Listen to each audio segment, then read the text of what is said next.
नमस्कार, आप सभी का स्वागत है हमारे इस खास पेशकश में जो सीधे आप तक पहुंच रही है राम की नगरी अयोध्या से। अयोध्या के राम मंदिर में ध्वज शिखर पर स्थापित हो चुका है। ध्वजारोहण समारोह ने हर किसी को भावुक कर दिया। ये वो पल रहा जिसको दम साधे पूरी दुनिया, पूरा विश्व देख रहा था। एक नया अध्याय राम मंदिर के निर्माण से ध्वजारोहण के बाद जुड़ा है। इस लम्हे से हम भी जुड़ना चाहते हैं, इसीलिए हम आज जब पहुंचे हैं राम मंदिर के मुख्य द्वार पर, जहां से श्रद्धालु आम भक्त अंदर रामलला और राजा राम के दर्शन करने के लिए जाते हैं। और इस अध्याय को करीब से समझाने के लिए वक्त निकाला है राम मंदिर कंस्ट्रक्शन कमेटी के चेयरपर्सन श्री निपेंद्र मिश्रा जी ने। निपेंद्र जी, बहुत शुक्रिया आपने वक्त निकाला। बहुत बिजी शेड्यूल रहा होगा आपका कल का, लेकिन आज आप हमारे दर्शकों को बताइए, आज हमको आप अंदर कहाँ ले जाएंगे? मैंने यह सोचा है कि बहुत लोगों को, श्रद्धालु के अलावा दर्शकों को, आपके चैनल और अन्य चैनलों को भी मंदिर के दर्शन हुए हैं, तो क्यों ना हम उस रास्ते से चलें जहाँ से श्रद्धालु चलते हैं। आप स्वयं मूल्यांकन कर सकेंगी कि उनकी सुविधा कैसी है। और सबसे पहले हम आपको श्रद्धालु सुविधा केंद्र ले जाएंगे। चलिए चलते हैं। हाँ। जो मंदिर परिसर का ही मुख्य एक हिस्सा है। तो ये परिसर का हिस्सा है और यह फर्स्ट पॉइंट ऑफ कांटेक्ट है जहाँ पर कि श्रद्धालु आकर के अपनी सामान, अन्य चीज़ें, मोबाइल फ़ोन, जो भी सामान, छोटे छोटे सूटकेस वगैरह लेके बेचारे आते हैं, वो सब वहाँ जमा कराने की सुविधा है। लेकिन आपको जब वो देखेंगी और उस चित्र को दिखाएंगी तो सभी को यह आभास होगा कि कितनी बड़ी सुविधा की वहाँ पर व्यवस्था की गई है। चलते हैं फिर। निपेंद्र जी, अब जो मैंने बात शुरुआत में कही, कल ध्वजारोहण का जो महोत्सव रहा वो हर किसी को भावुक कर गया। मैं इधर आ जाती हूँ। हर किसी को भावुक कर गया। हम कल दिन भर आम श्रद्धालुओं और साधु संतों के बीच में रहे। किसी के आंसू रुकने का नाम नहीं ले रहे थे, चेहरे पर मुस्कुराहट थी। प्रधानमंत्री की सीधी तस्वीरें पूरे देश ने देखी, वो कितने भावुक थे। आप तो इस परिसर के ईंट पत्थर को जानते पहचानते हैं। आपके लिए इमोशनली, पर्सनली किस तरह का वो लम्हा रहा जब वो ध्वज शिखर की तरफ बढ़ रहा? देखिए, मैं प्रारंभ से क्योंकि जुड़ा हूँ और प्रधानमंत्री जी का एक प्रकार से यह वचन तो नहीं, लेकिन मैं समझता हूँ कि उनके कार्यक्रमों में राम मंदिर निर्माण का एक सांस्कृतिक लक्ष्य भी था। यह भी उनका बहुत ही एक प्रकार से वचनबद्धता थी कि राम मंदिर के निर्माण को पूरी तरीके से राष्ट्रीय एकता से जोड़ा जाए। समाज के हर वर्ग को राम मंदिर में पूरा विश्वास ही नहीं हो, बल्कि वह अपने रम रम में यह सोच सके कि किस प्रकार राम हमारे हैं। और वह राम मर्यादा पुरुषोत्तम है। भगवान तो हैं, लेकिन मर्यादा पुरुषोत्तम है, इसकी बात थी। तो इस दृष्टि से कल जब मैं ये देख रहा था कि कितना निर्माण हो गया, तो मुझे यह लगातार लगा, और वह मैं आपके साथ और आपके माध्यम से दर्शकों के साथ एक तरीके से शेयर करना चाहता हूँ कि हर क्षण पर ये एक तरीके से प्रेरणा मिली। कहाँ से आई, कैसे प्रस्ताव बने, कैसे निर्माण हुआ, कैसे संसाधन जुड़े, ये अपने में एक अचंभा है। आपको जब ये कामकाज सौंपा गया था, आपने कहा था you are the chosen one by the divine. आपको लग रहा है कि साकार हुआ जो जिम्मेदारी आपको सौंपी गई?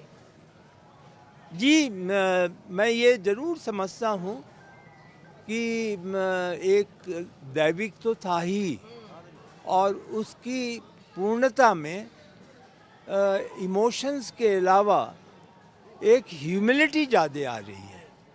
इमोशंस तो हैं, लेकिन हम्बल होकर के हमें सोचना है, और हमारे साथ पूरी टीम को सोचना है कि किस प्रकार ये प्रेरणा जो है वो वास्तविकता में तब्दील हो गई। हम पहुंच रहे हैं मंदिर परिसर के करीब, और मैं कोशिश कर रही हूं कि वो ध्वज को हम अपने दर्शकों को और करीब से दिखाएं, जिसका कल कि उसकी स्थापना हुई मंदिर के शिखर पर। तो जैसे जैसे हम मंदिर परिसर के करीब पहुंचेंगे तो सीधी तस्वीरें एनडीटीवी के दर्शकों को ये मिलेंगी लाइव। जो ध्वजारोहण महोत्सव हुआ यहाँ पर प्रधानमंत्री और आरएसएस चीफ की मौजूदगी में, उसकी सीधी तस्वीरें हम देखेंगे। लेकिन ध्वज को लेकर भी काफ़ी उत्साह रहा, और कहा जा रहा है कि ध्वज स्थापित होने के बाद मंदिर निर्माण का काम संपूर्ण हो गया है। ये सही है? जी बिल्कुल बिल्कुल, मंदिर का निर्माण पूरा हो गया। और उसमें भी मैं आप सबके माध्यम से विशेष रूप से यह प्रयास करना चाहता हूँ कि जब हम कहते हैं मंदिर निर्माण पूरा हुआ, तो आपने जैसे प्रारंभ में कहा वो अब मुझे अच्छा लगा कि भगवान रामलला का मंदिर तो 2024 में प्राण प्रतिष्ठा हो गई थी, लेकिन आपने एक शब्द इस्तेमाल किया, राजा राम क्या मंदिर भी अब तैयार हो गया। तो राजा राम का जो मंदिर है, जो राम परिवार का मंदिर है, वह प्रथम तल पर स्थापित हो गया। उसी के साथ सब परकोटा का निर्माण पूरा हुआ, और परकोटा 1 किलोमीटर लंबा है। तो अगर आप सब चीज़ों को सोचें तो उसको मान करके हम अब पूरी तरीके से ये कह सकते हैं कि मंदिर का दूसरा चरण भी पूरा हो गया, और अब मंदिर निर्माण कार्य में कोई चीज़ बाकी नहीं है। हम अब पहुंच चुके हैं श्रद्धालुओं के, और हम इसको आप क्या नाम दे दिया गया है? हेल्प सेंटर है? पहला है जहां श्रद्धालु आकर के उनकी जांच सुरक्षा की दृष्टि से होती है, और यह एक तरीके से स्कैनर है। तो यहाँ पर उनकी स्कैनिंग हो जाती है, विशेष रूप से सामान की स्कैनिंग होती है, और इसी सामान को स्कैनिंग करने के बाद जब वो अंदर ले जाते हैं तो श्रद्धालु सुविधा केंद्र आपको तुरंत मिलेगा, जहां हम आप अब पैदल चलकर वहां पहुंचेंगे। जी, चलिए चलते। तो श्रद्धालुओं की तादाद में लगातार बढ़ोतरी हो रही है। पहली प्राण प्रतिष्ठा के बाद आज का दिन है जब ध्वजारोहण हो चुका है, ध्वज स्थापित हो चुका है। अब एक दिन में कितने श्रद्धालु, आंकड़ों के हिसाब से अगर आप बताएं हमें, तो कितने श्रद्धालु पहुंचते हैं एक दिन में? हम लोगों ने अनुमान किया था कि औसत 1 लाख श्रद्धालु आएंगे। वह अनुमान जो है उससे अधिक लोग आ रहे हैं। आज भी लगभग 1 लाख से अधिक लोगों ने दर्शन किया है। कल भी जो लोग थे, उसके अलावा कल शाम को जब ध्वजारोहण हो गया तो श्रद्धालुओं को दर्शन करने की सुविधा दी गई थी। ये संख्या 1 लाख से 2 लाख औसतन रहती है। शनिवार को और रविवार को ये उससे भी कभी कभी बढ़ जाती है। आज भी हम खासी भीड़ देख रहे हैं। जी हाँ, ये आप सुबह से ये मंदिर की व्यवस्था दर्शन की है, और 1 लाख से ऊपर लोग जो हैं वो दर्शन कर चुके हैं। तो यहाँ पर जब श्रद्धालु, एक आम भक्त आता है तो उसको यहाँ पर अपना सामान स्कैन कराना होता है। ये कुल मिलाकर 32 काउंटर की व्यवस्था है। अभी तो 16 काउंटर चल रहे हैं, और लेकिन अगर ऐसे दिन आते हैं जैसे रामनवमी वगैरह, तो ये पूरा 32 स्कैनर्स मशीनें लगी हुई हैं, जहाँ पे कि उनके सामान की जांच होती है। तो हम उसी प्रक्रिया से अब गुजरेंगे। जी, हम लोग वैसे ही जा रहे हैं। जी, और कल जो मेहमान आए उनको लेकर भी कहा गया कि ऐसे मेहमान इस ध्वजारोहण महोत्सव से जुड़े जिनको कभी मौका नहीं मिला, लेकिन उन सभी ने योगदान दिया है राम मंदिर के निर्माण के लिए। कुछ जानकारी कुछ आप शेयर कर पाएंगे? जो लोग आए थे सबकी तस्वीरें हमने देखी, लाइव टेलीकास्ट प्रधानमंत्री जब अंदर थे तो हमने देखा, लेकिन उनकी पृष्ठभूमि के बारे में बताइए, जो मेहमानों को न्योता दिया गया। मेहमानों को न्योता जो दिया गया, निर्माण से अधिक इस जन्म स्थल की पुनर्प्राप्ति जो हुई, रिक्लेम जिसको कहते हैं, उसमें इनका योगदान था। इन्हें पिछले 1 वर्ष या उससे अधिक से शिकायत थी कि आपने मंदिर निर्माण कराना शुरू किया, भगवान रामलला स्थापित भी हो गए, लेकिन हम लोग जो आंदोलन से जुड़े हुए थे, हमको अभी तक दर्शन पूरे नहीं किए गए। तो ये वो निर्बल वर्ग तो हम कहें ही, लेकिन समाज का ऐसा वर्ग जो अनुभव कर रहा था कि हमने आंदोलन में भाग लिया, हमने पुनर्प्राप्ति में योगदान किया और हमको अभी तक अवसर नहीं मिला हमारे राम से मिलने का। तो कल जो लोग आमंत्रित किए गए वो पूरी तरीके से एक जो वीआईपी क्लासिफिकेशन होता है, तो नॉन वो नहीं थे, ये सारे के सारे नॉन चार्टर एयरक्राफ्ट्स आए ना, जी। वीआईपीज आए ना, वीवीआईपीज या सेलिब्रिटीज आए। तो ये पहला पड़ाव है, हम देख सकते हैं। मैं अपने कैमरामैन को कहूंगी वो पैन करे। जब ये एक आम है श्रद्धालु सुविधा केंद्र। एक आम श्रद्धालु जब प्रेमिसेस के अंदर आता है तो उसे ये पहली तस्वीर दिखती है मंदिर की, और इसके बाद यहाँ पर स्कैनिंग के बाद वो आगे बढ़कर उस सुविधा केंद्र में जाते हैं। वहाँ पर अपना सामान रख सकते हैं, जो भी वो कैरी कर रहे हैं साथ में वो रख सकते हैं। चलिए, जी हाँ, आप सुविधा केंद्र को देखें तो ये ग्राउंड फ्लोर और फर्स्ट फ्लोर जी दोनों ही निर्माण इसमें किया गया है जी और इसमें एक भूतल भी भवन का निर्माण है। तो इस प्रकार से इस यहाँ पर मेडिकल फैसिलिटी है, यहाँ पर सामान रखने की फैसिलिटी है, यहाँ इमरजेंसी है, यहाँ किसी को अगर उसके परिवारजन को कोई असुविधा हुई है तो वो अपनी बात यहाँ प्राप्त कर सकते हैं। तो एक तरीके से ये एक सिंगल पॉइंट है जहाँ पर कि सभी समस्याओं का समाधान हो सकता है। तो जो श्रद्धालु, जो भक्त यहाँ पहुँचते हैं, उनके पूरे सहयोग के लिए, उनके सर्विसेज के लिए यहाँ पर एक सुविधा केंद्र बनाया गया, जैसा कि निपेन जी कह रहे हैं। निपेन जी, मैं लगातार कोशिश कर रही हूँ कि मुझे वो ध्वज दिखाई दे यहाँ से, क्योंकि ये जो सारे लोग भी पहुँच रहे होंगे उनको भी वो देखना होगा कि राम मंदिर का शिखर यहाँ से दिखाई दे, लेकिन शायद यहाँ से दिखाई नहीं देता है। ये आप उधर देखें तो जो सामने अगर अपने कैमरा को रखें तो वह परकोटा से आगे बढ़ करके जो ऊपर दिखाई दे रहा है, तो वह भी एक मंदिर का ही शिखर है जो कि आपको यहाँ से दिखाई दे रहा मंदिर के है। लिए हमें और आगे बढ़ना होगा। तो इस मुख्य मंदिर के लिए हमें और आगे बढ़ना होगा। इधर से आइए, ये बताइए निपेन जी कि जो श्रद्धालुओं को मैनेज करने के लिए, उनके सहयोग के लिए, उनके कोऑपरेशन के लिए ये तमाम सुविधा केंद्र बनाई गई है, तो इसके बाद वो सामान रखकर आगे किस तरफ बढ़े? यहाँ पे जैसे ही वो अपना सामान वगैरह रखते हैं, यदि वह विश्राम चाहते हैं तो यहाँ पर 2000 लोगों की एक समय पर विश्राम की सुविधा है। वो एक तरीके से वेटिंग प्लेटफॉर्म है, होल्डिंग प्लेटफॉर्म है, जो यहाँ पर लोगों को बैठाया जा सकता है और वहाँ से रेगुलेट करके, अब आप देखें जो वो श्रद्धालु जा रहे हैं, वो सामान रख करके जो जाना शुरू किया है उन लोगों ने, मंदिर की एंट्री का जी हाँ, रास्ता है। वो मंदिर को अब अपने जी मंदिर मंदिर दर- परिसर ही है, लेकिन अब हाँ, मुख्य मंदिर की दर्शन तरफ के लिए जा रहे हैं। हमको उधर आगे से जाना होगा। जी हाँ, मैं आपको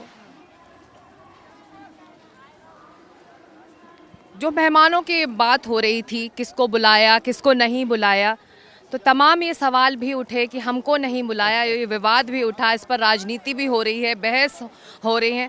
आपको लगता है कल के दिन जब इतना इतना बड़ा दिन था, जब पूरे विश्व की निगाहें अयोध्या की तरफ थीं, उस तरह की बहस ज़रूरी थी, उस तरह का विवाद ज़रूरी था, भले ही उसके पीछे राजनीति थी? देखिए, ये तो भगवान का स्थान है, यहाँ कोई निमंत्रण पत्र तो जारी नहीं होना है। यहाँ तो हम आमंत्रित हैं, हम स्वयं से ही आमंत्रित हैं, हम स्वयं जा सकते हैं। तो जिनको निष्ठा होगी, कल आप सोचें कि कल सीता विवाह भी था, तो बहुत से लोग तो 2:30 बजे के बाद कल दोपहर में जो झांकी निकली उसमें आए थे सम्मिलित होने, लेकिन वो अपने यहाँ गए नहीं, वो आज दर्शन करके जाएंगे, तो उनको कोई न्योता नहीं दिया गया है। राम के दरबार में किसी को न्योता नहीं दिया जाता, राम सबके हैं, सब में राम है। सभी आमंत्रित किए जाते हैं।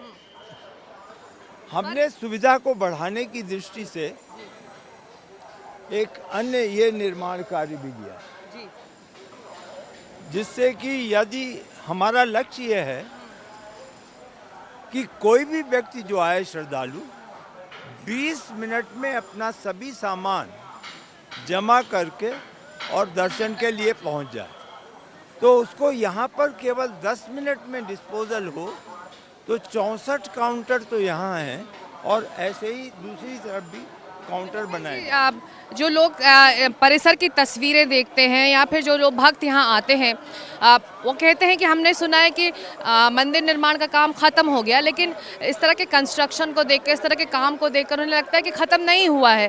तो उनको समझाना चाहेंगे कि मंदिर बन चुका है, लेकिन परिसर में जो बाकी चीज़ें हैं उस पर अभी काम होना बाकी है। देखिए, निर्माण तो एक तरीके से जो श्रद्धालु है उसकी अपेक्षा के अनुसार होता रहेगा। कल को यहाँ पर हो सकता है लोग यह चाहें कि यज्ञ के लिए स्थान होना चाहिए, तो यज्ञ स्थल बन सकता है। हो सकता है कि यहाँ पर अलग से ऐसा स्थान बनाया जाए जहाँ पे लोग धर्म पर अपनी चर्चा कर सकें, तो उसके लिए ऑडिटोरियम बनेगा। तो ऐसे निर्माण कार्य तो चलते रहेंगे, लेकिन मंदिर तो मंदिर है, मंदिर का ऐसे निर्माण से कोई संबंध नहीं है।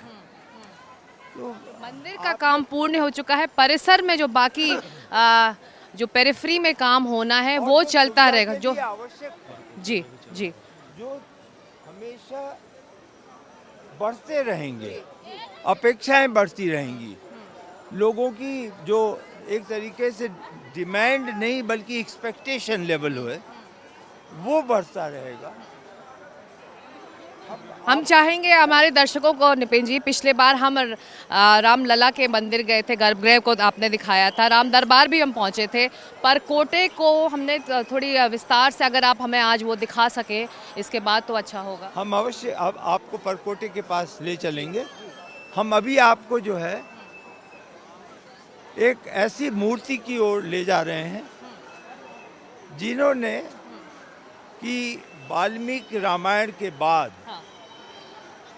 पूरे भारत में ही नहीं, अंतर्राष्ट्रीय जगत में रामचरितमानस लिख करके और स्वयं तो अमर हुए, लेकिन वह इस पुस्तिका को, वाल्मीकि रामायण को भी वो अमर कर गए। वह है हमारे गोस्वामी तुलसीदास। तो प्रधानमंत्री यहाँ कल यहाँ भी आए थे, वो पहले ही इसका दर्शन कर चुके थे,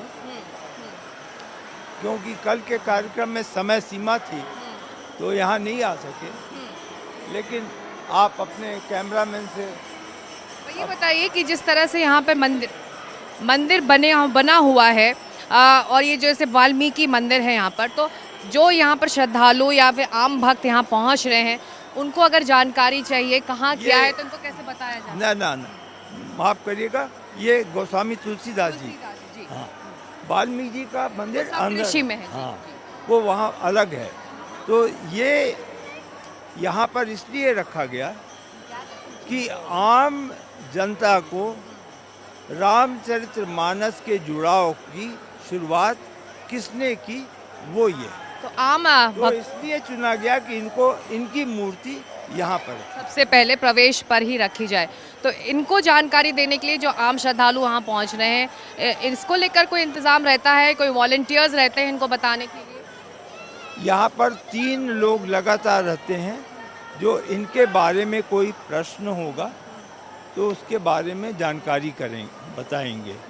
और बाकी तो लोगों को, सबकी इच्छा होती है कि सब कुछ दर्शन करके राम जी का दर्शन करें, जी। तो इसलिए वो तो हमारी भी उत्सुकता बढ़ रही है, हम भी चाहते हैं कि हम जल्दी से जल्दी मुख्य मंदिर की तरफ बढ़ें। तो यहाँ पर सुविधा केंद्र में सामान रखकर फिर आगे श्रद्धालु बढ़ जाते हैं मुख्य मंदिर की तरफ। तो हम भी उसी तरफ बढ़ेंगे और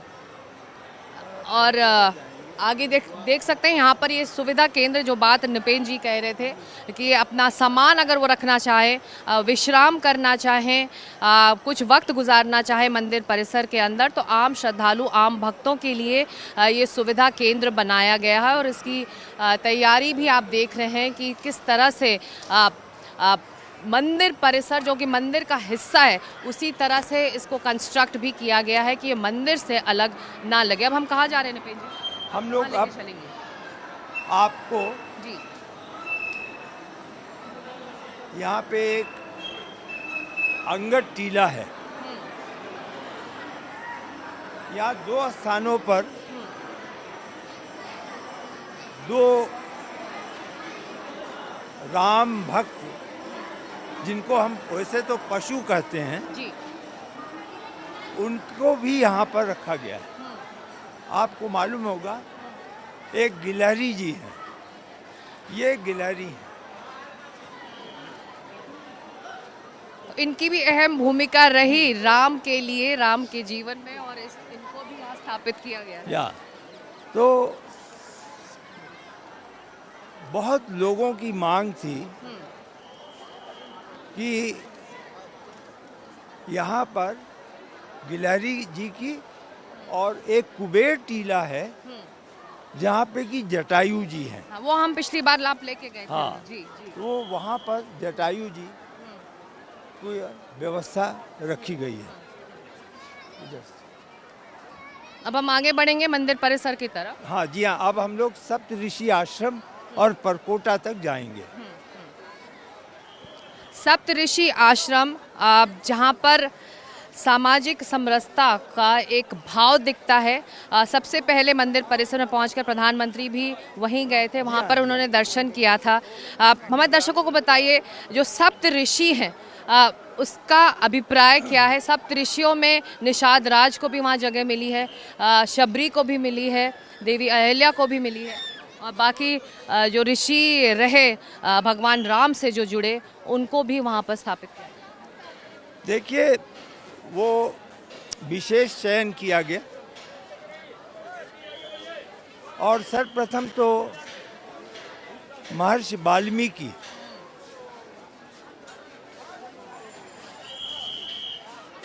का मंदिर बनना था, क्योंकि हमारे राम भगवान के समय के दृष्टा महर्षि वाल्मीकि थे। उनको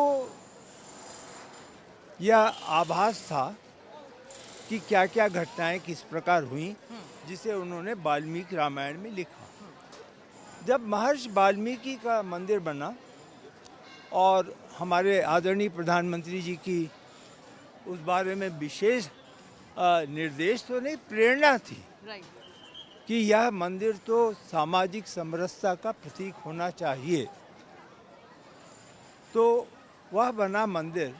तो फिर यह भी हुआ कि वाल्मीकि रामायण में ऐसे लोगों को भी चुना जाए जो भगवान के किसी न किसी कारण से मित्र बन गए और भगवान ने उन्हें अमर कर दिया।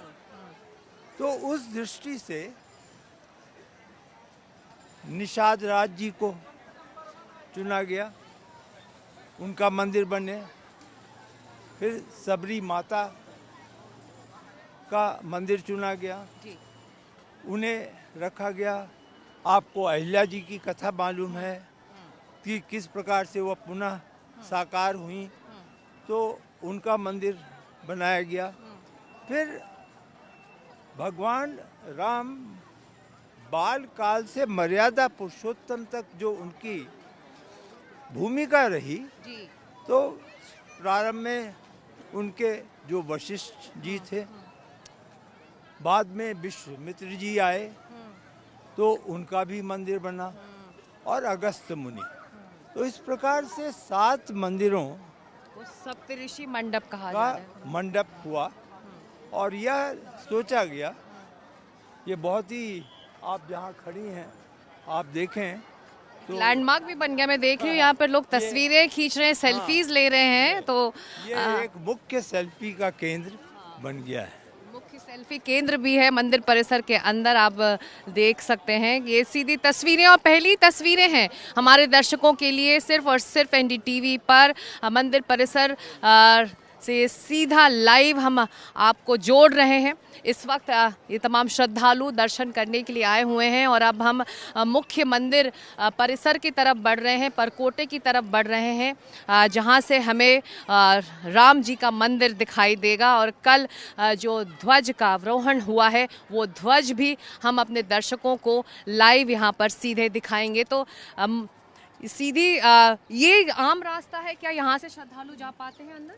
ये जो जा रहे हैं ये बाहर जा रहे हैं। अच्छा दाईं तरफ जो रास्ता है जी ये बाहर जाने का है। जी तो श्रद्धालु जो आए हैं हाँ जी।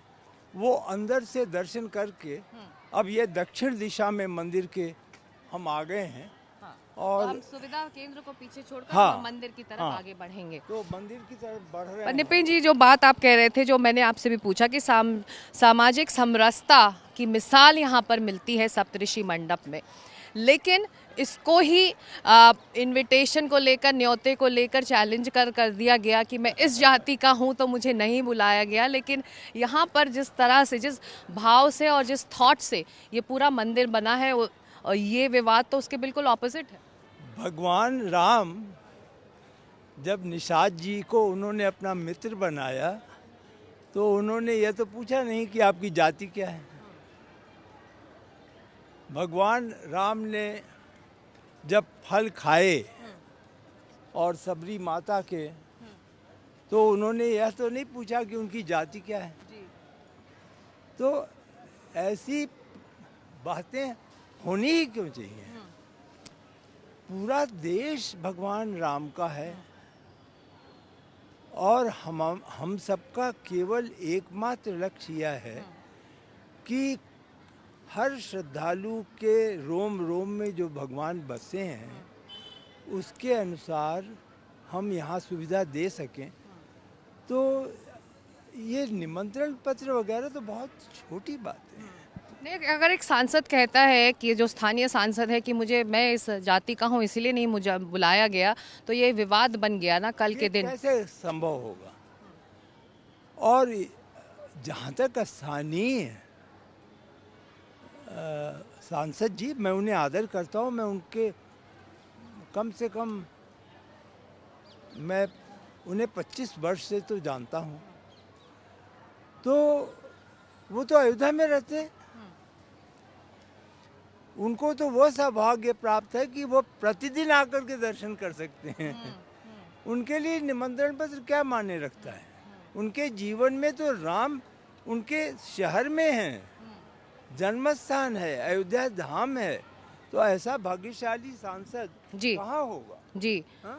लेकिन तमाम तरह के दावे किए जा रहे हैं। समाजवादी पार्टी ये दावा करी है प्रोटोकॉल का कि स्थानीय सांसद, स्थानीय विधायक को बुलाया जाता है जब इस तरह का आयोजन उनके ज़िले, उनके क्षेत्र में होता है, तो हमें तो न्योता ही नहीं मिला। देखिए, प्रोटोकॉल तो हमारी प्रशासनिक व्यवस्था है ना। प्रोटोकॉल हमारी प्रजातंत्र की राजनीतिक व्यवस्था है ना। राम जी की व्यवस्था कहाँ से आ गई उसमें? राम जी के मंदिर में हम प्रोटोकॉल थोड़ी ना अपनाते हैं। राम जी के मंदिर में तो हम भक्ति अपनाते हैं ना। तो इसलिए इस मंदिर के लिए इस प्रकार का विवाद मैं नहीं समझता।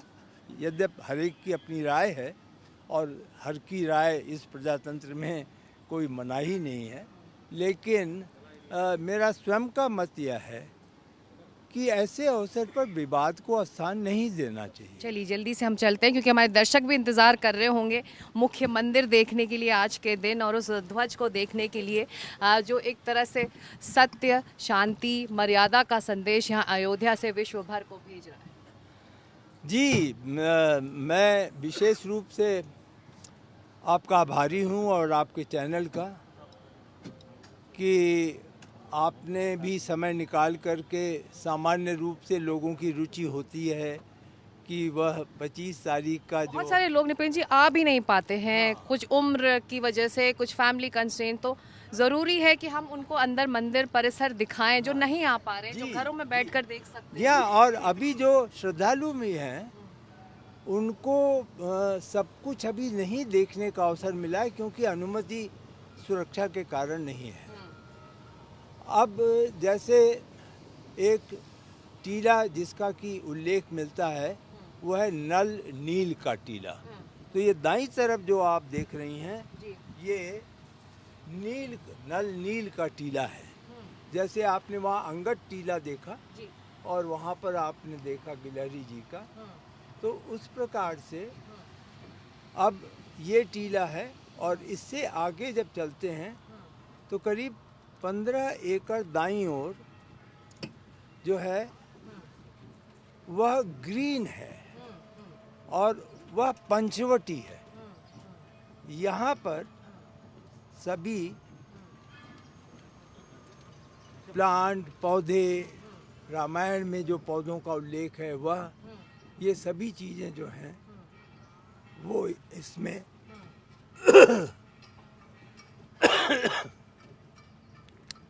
अब आप देखेंगे कि आप मंदिर का शिखर बिल्कुल आपके सामने दाईं ओर है। वो हमें राम मंदिर दिखाई दे रहा है, वो शिखर दिखाई दे रहा है और उससे पहले ये सप्तऋषि मंडप है निपेन जी, ये वाला जो छोटे वाले हैं वहाँ हम लोग पहुँच रहे हैं क्योंकि वहाँ से आपको परकोटा का सब कुछ दर्शन हो जाएगा। वो ध्वज, मैं अपने दर्शकों को बता दूं, वो जो ध्वज दिख रहा है राम मंदिर का शिखर है जिसके ऊपर वो ध्वज स्थापित है। ये सीधी तस्वीरें मंदिर परिसर के अंदर से एक्सक्लूसिव एनडीटीवी के दर्शकों के लिए वो ध्वज जिसका ध्वजारोहण कल प्रधानमंत्री की मौजूदगी में यहाँ पर मंदिर परिसर में हुआ। आज वो ध्वज वहाँ पर फहराया गया है। और अब इसके बारे में बताइए, लिवर जो उन्होंने दबाया उसको लेकर बहुत उत्सुकता थी निपिन जी। वो लिवर था, पहले बताया गया बटन है, वो था क्या, वो किस तरह से मैकेनिकली काम करता है? वह मैकेनिकल तो है ही, मैकेनिकली काम करने का मैनुअल भी वो काम करता है। अच्छा, तो मैनुअल तो इसलिए कि रस्सी तो मैनुअल में थी, मैकेनिकल इसलिए कि रस्सी को पुल करना था। उस मैकेनिकल को बटन से दबा करके इलेक्ट्रिकल कंट्रोल था जिससे कि हमने उसको ध्वजारोहण को हम ऊपर ले गए। जब उन्होंने लिवर हिलाया, 1 मिनट मैं आपका लूँगा, जो बहुत ही आवश्यक चीज़ है। कुबेर टीला का उल्लेख मैंने किया, वहाँ पर सबसे पुराने शिव जी का मंदिर है। दाईं ओर हमने देखा पिछली बार आपके साथ। दाईं ओर ये जो आप देख रही हैं, क्योंकि अब सब चित्र सारे सामने आ गए हैं, तो वह कुबेर टीला का शिव मंदिर है और वहीं पर जटायु जी का स्थान है।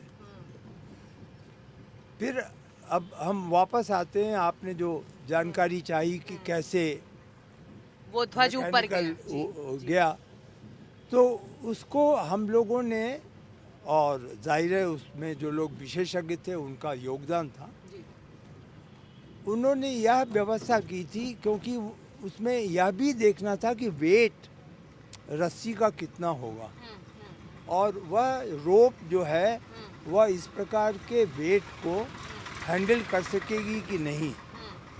और लगभग 3 से 4 मिनट का ही समय था कि हमें पूरा ध्वज एक प्लेटफॉर्म से लेकर के और 196 फीट तक, 162 163 फीट तो ऑलरेडी है ही शिखर, और उसके ऊपर जो चीज़ें हैं अब आप देखें तो आपको बिल्कुल शिखर दिखाई दे रहा है, पताका लहरा रहा है। वहाँ दूरी से पताका नहीं साफ साफ दिख रहा था। और आप अब परकोटा के जो 1 किलोमीटर की परिक्रमा परकोटा की है वहाँ पहुँच रही हैं। परिक्रमा पूरी 1 किलोमीटर 1 किलोमीटर की परिक्रमा है जिसमें 6 मंदिर हैं। और उसी के ठीक सामने हम लोग जो है दाईं तरफ देखेंगे सप्तऋषि पिछली बार गए थे, मंदिर है, हमें समझाया भी था जी। तो ये देखिए दर्शकों को मैं बता दूं, ये मुख्य मंदिर सामने है हमारे, जहां पर कल ध्वजारोहण हुआ। ध्वज इस वक्त ऊपर फहर रहा है और इसी का अवरोहण किया गया। जी, जो हैं वो 6 मंदिरों के शिखर हैं। परकोटे में बने 6 मंदिरों के शिखर आप देख सकते हैं। और ये बहुत ही महत्वपूर्ण मंदिर है शेषावतार का। जी, ये जो बिल्कुल बाईं तरफ इस सप्त मंदिर के ठीक सामने शेषावतार का मंदिर है। शेषावतार तो आपको मालूम है लक्ष्मण जी हैं, तो लक्ष्मण जी का ये मंदिर है। और अब हम उस प्लाजा में आ गए हैं जहाँ की श्रद्धालु दर्शन करके निकलते हैं। और हम लोग यहाँ पर रुक जाएं तो थोड़ा पैदल चल करके पूरी यहाँ के निर्माण को देख सकेंगे। यही रोके जी, ये सप्त मंदिर। जी, ये सप्त मंदिर का आप उल्लेख जो आप जानना चाहती हैं। तो ये वो सप्त मंदिर रहे जिसमें प्रधानमंत्री ने कल पहले आकर दर्शन किया और फिर वो राम मंदिर की तरफ बढ़े थे। उनके लिए ये बहुत ही हर्ष का और संतोष का विषय तो था ही, लेकिन महत्व का विषय था। जो एक सामाजिक समरसता और एकता और राष्ट्रीयता जिसको एक सांस्कृतिक माध्यम से वह जोड़ना चाहते हैं, जहाँ पर कि जो हमारी राष्ट्रीय भावनाएं हैं वो सदैव उजागर रहें, तो उसके लिए इस मंदिर को वह विशेष स्थान देते हैं। और उनका ये स्पष्ट मत था कि जो राम जी का दर्शन करके और इससे निकले वो पहले ऐसे लोगों के पास प्रेरणा पाए जो कि राम जी के सामाजिक समरसता के एक तरीके से एक्टर्स से प्रमुख थे। तो वह जो है वह व्यवस्था की गई। और यहाँ पर एक तरफ जी 7 हैं जिसमें आप महर्षि वशिष्ठ का मंदिर जो है बाईं तरफ है, माता सबरी का मंदिर जो है वो राइट साइड पे है, और इसी प्रकार से 5 अन्य मंदिर हैं जिन्हें आप देख सकती हैं। इस तरफ अब आप देखें तो एक तरीके से आपको बड़ा स्पष्ट हो जाएगा। इधर से आएंगे तो हमको व्यू भी मिल जाएगा निपिन जी वो मुख्य मंदिर का। तो इस ध्वज के बारे में बहुत सारी बातें की गई कि पैराशूट में जो मटेरियल यूज़ होता है वो यूज़ हुआ, उसके बारे में बताइए। उसमें जो उकेरा गया उसके पीछे क्या सोच थी, मटेरियल कैसे यूज़ हो, कितना ये जो विंड स्पीड है झेल पाए, उसे कब कब बदला जाएगा, इस बारे में बताइए हमारे दर्शकों को। ये आप यूँ समझें कि हम लोगों ने यहाँ तक अध्ययन किया था कि जब विंड का डायरेक्शन बदलता है जी तो पताका के लहराने पर कितना कितना असर पड़ेगा। राइट तो हम ये कल भी देखा गया और उससे पहले कई दिन देखा गया कि डेटा में जो फोरनून का समय होता है, क्योंकि नेचुरली वो वेदर फैक्टर है, उस समय ये पताका जो ध्वज है वह अपने पूर्णता की ओर लहरा रहा होता है। उसके बाद जब बिल्कुल वेग कम हो जाता है, विंड फैक्टर, तो थोड़ा सा नीचे लहराता है। जैसा अभी हो रहा हाँ, और फिर जो है जब विंड का डायरेक्शन चेंज होता है तो फिर वो एडजस्टमेंट करने लगता है लहराने के लिए और ओपन हो जाता है।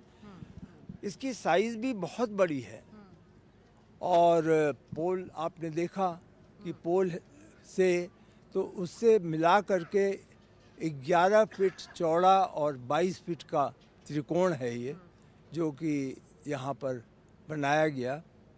शुरुआत हुई थी तो जो कपड़ा एक पहला ध्वज बना वो 25 किलो का था। फिर वह एक बहुत बड़ी समस्या थी कि 25 किलो यहाँ कैसे जाएगा। फिर उसके बारे में अनेक लोगों से यह एक सबका सामूहिक जो एक ग्रुप डायनेमिक्स होती है ना, तो कलेक्टिव एज जो होता है वही निर्णयों का, समस्याओं का, प्रशासन में कलेक्टिव एज जो है वही आगे बढ़ा सकता है। तो सबकी राय लेने पर लोगों ने कहा कि अगर हम पैराशूट का जो कपड़ा है उसका ध्वज बनाएंगे वो हल्का भी होगा। तो वो हल्का भी होगा और मजबूती उसकी सबसे ज़्यादा होगी। नायलॉन का वो बनता है। तो फिर ये हुआ कि उसको कैसे ढूंढा जाए। तो फिर कानपुर में ऑर्डिनेंस फैक्ट्री की एक शाखा थी, वहाँ के लोगों से जानकारी की गई कि ऐसा कहाँ से नायलॉन मिलता है। तो उसका फिर पता लगा करके बॉम्बे से मंगा करके कानपुर में इस ध्वज को सिलवाया गया और ऐसे ध्वज तो ये कितने महीने रहेगा, कब बदलाव किया जाएगा इसमें, नया ध्वज कब लगता है, इसको लेकर भी कोई डिसीजन? ये इसका कोई एक तरीके से समय सारणी नहीं है, लेकिन जैसे प्रमुख त्यौहार है रामनवमी, तो अगर वहाँ पे राम जी के जन्मदिन को ध्यान में रखते हुए हमें ध्वज बदलना होगा तो प्रयास होगा, क्योंकि इट इज़ एन एक्सरसाइज। ऊपर जाना सुरक्षा और व्यक्ति विशेष की सुरक्षा को ध्यान में रखते हुए, और फिर आप देखें जो ये रोप है इस समय तो टाई कर दिया गया है, जो नीचे हैंग कर रहा है, तो यहीं तक है। हाँ, तो यहाँ पर टाई कर दिया। तो हम अपने कार्यक्रम और समय के आखिर में पहुँच गए हैं, तो चलते चलते हम दर्शन अगर हमारे दर्शकों को आप थोड़ा करा दें, तो उसके बाद जो दर्शक हैं जो घर बैठे हैं, जो कल आना चाहते थे अयोध्या, नहीं आ पाए इस बड़े आयोजन का हिस्सा बनने के लिए, या फिर आज भी नहीं पहुंच पाए इस पताका को देखने के लिए, आपने ध्वज तो हमें दिखा दिया, अगर आप अंदर से हमें कुछ तस्वीरें लेने दें तो वो तो शायद अनुमति नहीं होगी, और उन्होंने अभी सुरक्षा की दृष्टि से वैसी अनुमति नहीं दी है, लेकिन मैं कोशिश करूंगा यदि ये मंदिर की पूजा दशावतार समाप्त हो गई है। तो ध्वज के बारे में हम बात कर रहे थे निपेन जी, तो ध्वज का ध्वजारोहण कौन करेगा, इसको लेकर भी विवाद उठा था, इसको लेकर भी तमाम सवाल किए जा रहे थे कि किसको करना चाहिए, किसको नहीं करना चाहिए, और ये भी राजनीतिक सवाल और राजनीतिक विवाद उठाया जाता है। आपने सुना होगा, शायद नहीं सुना होगा, लेकिन इसको लेकर भी तमाम विरोध के सुर राजनीतिक गलियारों में सुनने को मिले। ये सभी चीज़ें उन्हीं गलियारों में होती हैं। यहाँ कभी भी इस प्रकार का विवाद नहीं हुआ ट्रस्ट में कि कौन जो है वह ध्वजारोहण का भागी होगा, और हमेशा से यह निर्णय था और ट्रस्ट की बैठक में भी यह निर्णय ले लिया गया था जी कि प्रधानमंत्री जी जिन्होंने कि भूतल पे प्राण प्रतिष्ठा की थी, उन्हें ही हम लोग इस कार्य के लिए आमंत्रित करें और वैसा ही हुआ। यह निर्णय ट्रस्ट का यूनानिमस था और कभी भी कोई विवाद में नहीं हुआ। मैं इन अब जो परिकोटे में बने जो मंदिर हैं उनके ऊपर ध्वज दंड देख रही हूँ, तो क्या इनका भी ध्वज बाद में ध्वजारोहण वहाँ पर होगा? जैसे कि हर मंदिर के ऊपर दंड लगा तो दिया गया है। देखिए, ये व्यवस्था है भी और ध्वज प्राप्त भी कर लिया गया है और आपको परकोटे पे हम जा रहे हैं। हाँ, ले चलते हैं। वही हमारा आखिरी पड़ाव है, आप कह रहे हैं। जी। तो परकोटा जिसकी परिक्रमा करीब 1 किलोमीटर की है। जी, 1 किलोमीटर से कुछ ज़्यादा ही है। जी। तो उस परकोटा में 6 मंदिर हैं और परिक्रमा की पूरी व्यवस्था है। आप जब देखेंगी तब आप सोचेंगी कि परिक्रमा कितनी सुविधाजनक होगी अब लोगों को इस परकोटा के बन जाने से। और लोगों को अंदाज नहीं था, लेकिन मैं आपको बताऊं, ये सभी आपके श्रद्धालु हैं जो आ रहे हैं। जी। तो मैं बता रहा था परकोटा का जो निर्माण के लिए मटेरियल इस्तेमाल हुआ ना, जी। वह मंदिर के मटेरियल से दुगना था। ये मंदिर आपके सामने है। जी। ये एग्जिट पॉइंट है राम जी, मंदिर ये का, हाँ? जी यहाँ से ये सब श्रद्धालु उतर रहे हैं, ये वहाँ से एग्जिट पॉइंट है और यहीं पर कल ध्वजारोहण का कार्यक्रम हुआ था। आप देख सकते हैं कि ध्वजारोहण का कार्यक्रम, हाँ ये वेस्टर्न कोर्ट जो है, जी जो ये एरो ब्रिज है, जी उससे ठीक नीचे प्लेटफॉर्म था। पर यहाँ जी पर सारे जो मेहमान थे ये चारों ये सब तरफ यहाँ बैठे थे। हुए थे। जी, सब जी, यहाँ जी। बैठ के, इसके साक्षी बने इस बड़े दिन के, इस बड़े महोत्सव के। और हम अब मंदिर परिसर के अंदर हैं। मुख्य मंदिर राम मंदिर के ठीक बाहर इस वक्त हम मौजूद हैं। देख सकते हैं आप तस्वीरें, सीधी तस्वीरें लाइव एक्सक्लूसिव एनडीटीवी के लिए। ध्वज अभी इस वक्त शिखर पर स्थापित हो चुका है।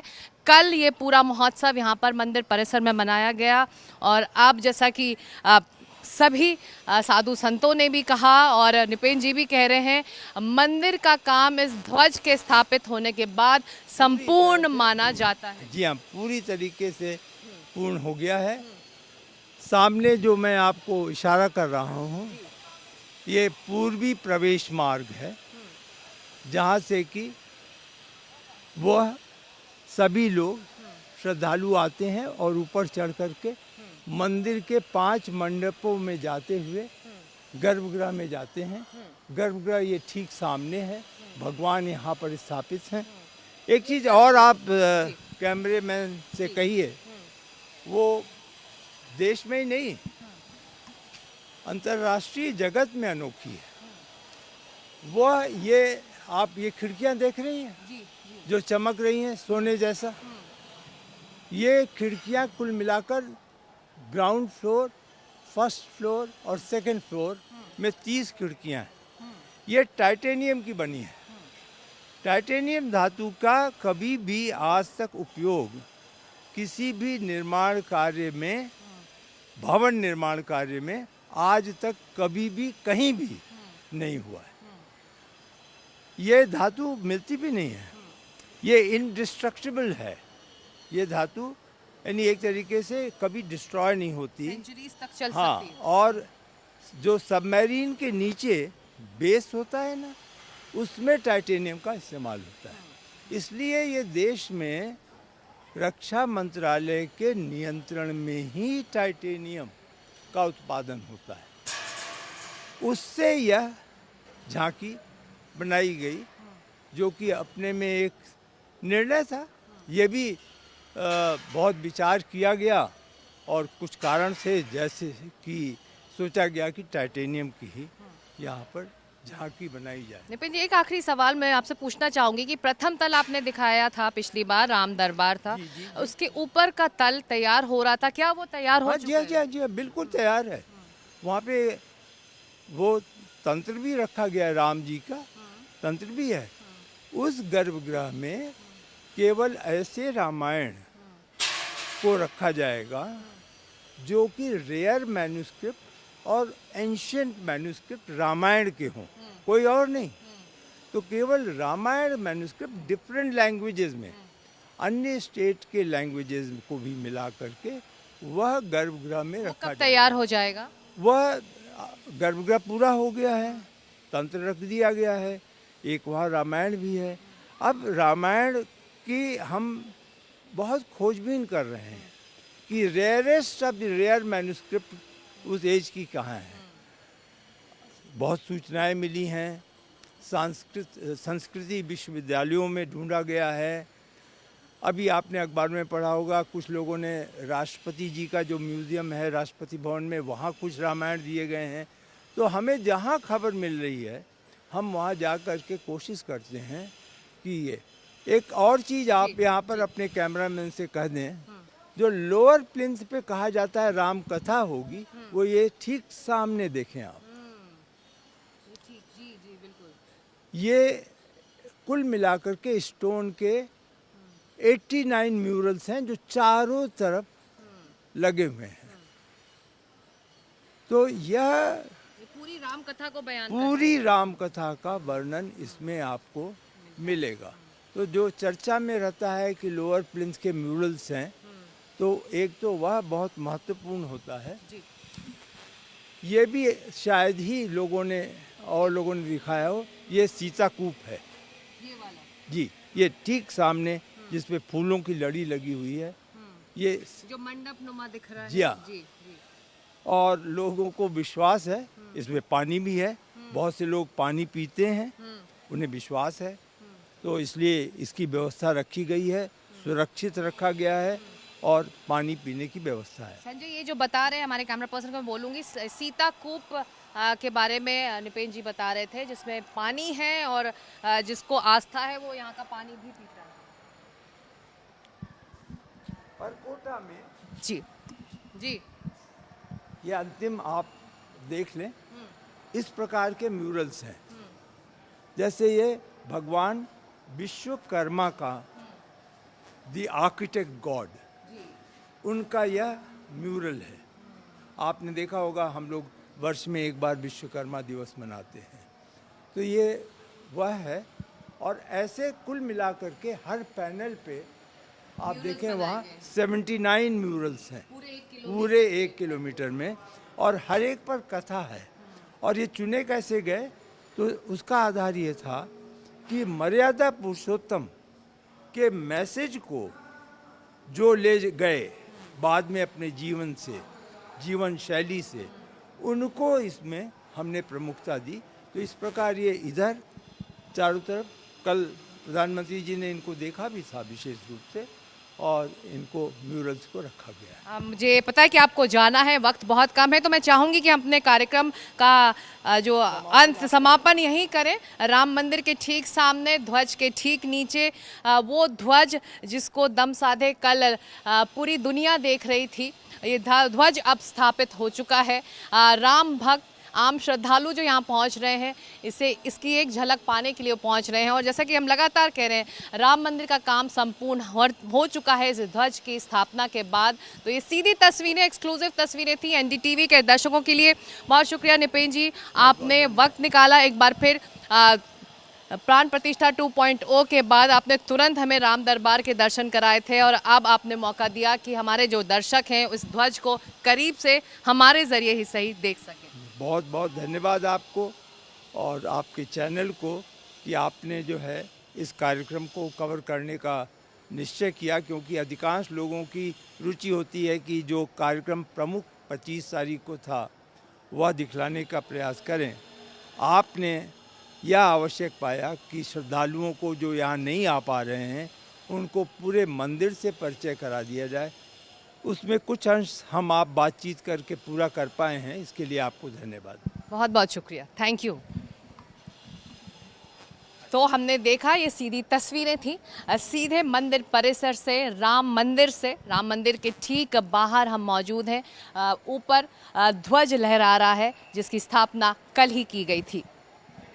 अयोध्या में प्रमोद श्रीवास्तव, कैमरा पर्सन संजय कौशिक के साथ सिकता देव, एनडीटीवी इंडिया के लिए।